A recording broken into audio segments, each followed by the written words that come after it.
En esta presentación vamos a tratar de describir el uso y el contenido de esta planilla y cómo con ella podemos operar para determinar la cuantificación de los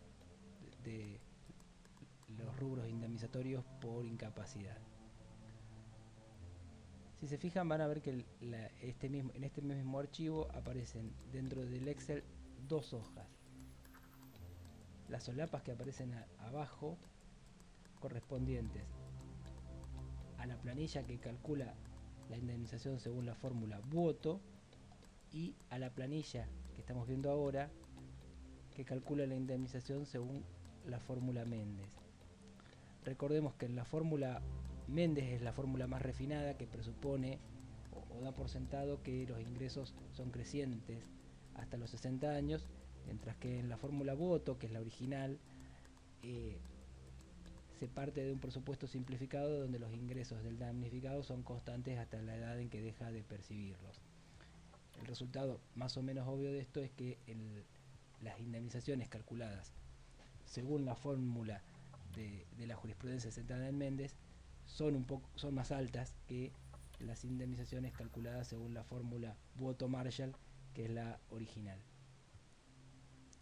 En esta planilla aparecen diversos cálculos y fórmulas que están explicadas y que fueron explicadas en clase. Aparecen unos cálculos intermedios, pero lo que nos interesa es operar con las variables, que son las que aparecen en celeste, y verificar o tener esas variables van a determinar un resultado, que es lo que aparece en las celdas marcadas o resaltadas en amarillo. Veamos el ejemplo para ver prácticamente de qué se trata. Lo primero que hay que ingresar es determinar el ingreso total anualizado para el periodo. Acá en el ejemplo figuraba 90.000, vamos a asumir 100.000 pesos de ingreso anual.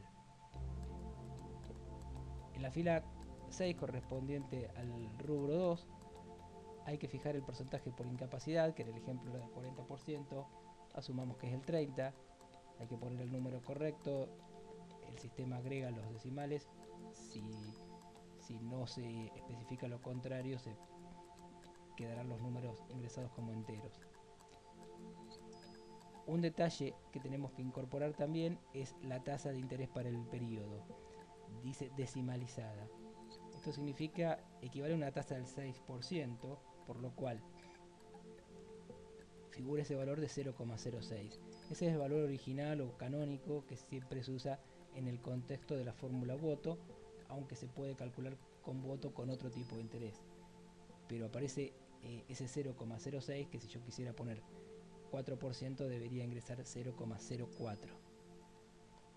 Y después dos datos bastante simples del hecho en cuestión. ¿Cuál fue la edad que tenía el damnificado cuando el siniestro se produjo? Que en este caso era de 50 años. Y cuál es la edad hasta lo que se computa en ingresos. Acá aparecen 65 años porque ese es otro de los parámetros que normalmente se aplica en la fórmula Buoto, aunque este número puede cambiar y puede ser mayor o menor en función de lo que prueben y aleguen las partes. Con estos datos, la aplicación de la fórmula nos da un total de indemnización calculada únicamente por este rubro, dejando el lado de daño moral y otros daños, de 291.000 pesos.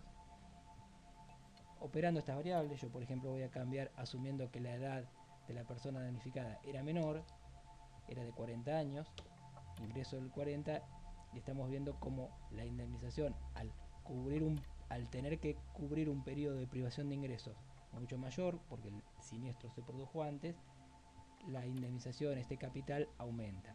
Recuerden siempre que desde ese capital también hay que calcular los intereses desde la fecha en que se promovió la demanda. Esto no determina el número total que corresponde a la demanda. Con estos datos, esto es la forma de calcular computando periodos anuales. En la segunda mitad, en la parte de abajo de la planilla, aparece otra forma de calcular donde se presupone que los ingresos no se devengan anualmente sino mensualmente. Es una forma más refinada de calcular, los importes que arroja son un poco más altos, y es tal vez una forma más adecuada y técnicamente correcta en el caso de asalariados. En este caso, yo suponiendo que tenga el caso de un empleado que cobra 10.000 pesos por mes, asumiendo en blanco, yo voy a tener que ingresar aquí todo lo que cobra a lo largo del año, que en un sueldo de 10.000 pesos por mes se transforma en 130.000 pesos por efecto del aguinaldo. Promediando esto, me da la cifra de 10.833 pesos, que es la distribución de ese sueldo extra en los 12 meses. De vuelta, esto se puede, de acuerdo con cómo se trabaja y se calcule, se puede utilizar una u otra. Siempre hay que tener en cuenta que en esta planilla solamente se utilizan o se puede operar con las celdas marcadas en celeste, que es donde hay que incorporar las diversas variables del caso. Esto es, como decía, la operación bajo la fórmula voto, donde se presuponen constantes los ingresos de la persona damnificada. Haciendo clic en la otra solapa correspondiente a la fórmula Méndez, el sistema funciona básicamente igual. Hay que poner el ingreso total para el periodo.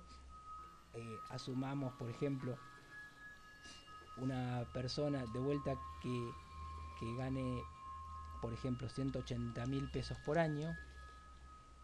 Perdón, 180.000 pesos por año, una incapacidad leve del 25%. Estos datos con los que viene cargada la fórmula también se pueden cambiar, pero subrayo que en el contexto de la fórmula Méndez es usual calcular la tasa de interés de descuento decimalizada que aquí se ingresa de 0,04, o sea, un 4%. Ese es el criterio determinado en la fórmula Méndez, y salvo que se aplique un criterio distinto, el criterio de la fórmula Méndez es presumir que se devengarían ingresos hasta los 75 años, a diferencia de la fórmula voto, donde la edad opera en los 65.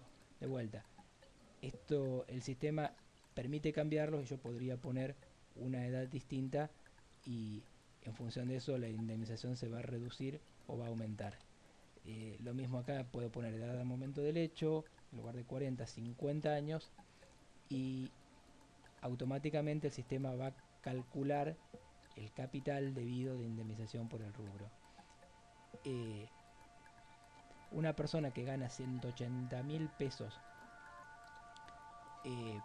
por año está ganando en promedio 15.000 pesos por mes, de manera tal que esta misma fórmula nos calcula el caso de el mismo ingreso pero prorrateado por mes, y consecuentemente nos devuelve la forma de calcularlo con estos devengamientos mensuales, que es levemente superior al presupuesto donde se trabaje con computar periodos anuales. Estos periodos se pueden siempre cambiar, se puede aplicar uno de ellos u otro, y siempre se opera, recuerden, sobre cambiando los datos que están en las casillas celestes y leyendo los resultados de las casillas resaltadas con amarillo. El resto de los datos, como son datos internos propios de la fórmula, el sistema los protege y no los va a permitir cambiar.